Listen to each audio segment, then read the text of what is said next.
సంబంధించినటువంటి బెంగాల్ గజెట్ అనేటువంటి పత్రిక నుంచి ప్రారంభించి నేడు సత్యదూత 1830 సత్యదూత అనేటువంటి పత్రిక నేటి వరకు 1925 వరకు గోల్కొండ అనేటువంటి పత్రికలకు సంబంధించినటువంటి సంఖ్య పెరుగుతున్నది, యాజమాన్యం పెరుగుతున్నది, వాళ్ళు పోతున్నారు వీళ్ళు పోతున్నారు అని విలేకరుల యొక్క బొంగడు ఎక్కుతుందంటే ఎక్కడ వేసే బొంగడు అక్కడనే ఉన్నది.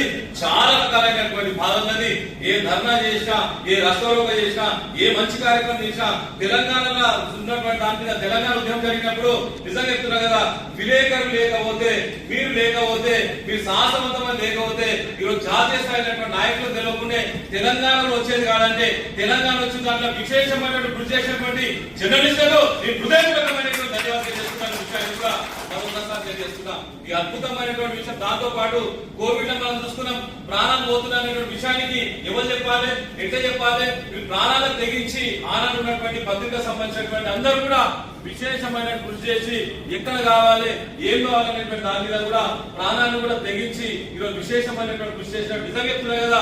మీరు ఒకటే కోరుతుంది ఏంటంటే, చాలా మంది జర్నలిస్టులు ఇప్పటికి కూడా నాకు డబల్ బెడ్రూమ్ ఇల్లు కావాలి, నాకు ఇంత జాగ్ కావాలనేటువంటి దాని మీద 1502 నుంచి నేటి కూడా మనం ఈ యాచించేటువంటి స్థాయి కూడా అంటే ఎక్కడ లోపం ఉందనేటువంటి ఆలోచన చేస్తే నిజంగా చెప్పాలంటే ఒక లోపం ఉన్నది. ఏంటంటే జర్నలిస్టులు ఎప్పుడైనా సరే కానీ సంతోషంగా ఉన్నారనుకో ప్రభుత్వాలు మనగలుగుతాయా? ప్రభుత్వాలు ఏదైతే వాళ్ళు మోసాలు చేస్తున్నారో, ఏదైతే ద్రోహాలు చేస్తున్నారో అవన్నీ ఎవరు తీసుకొస్తారు? జర్నలిస్టులు తీసుకొస్తారు. జర్నలిస్ట్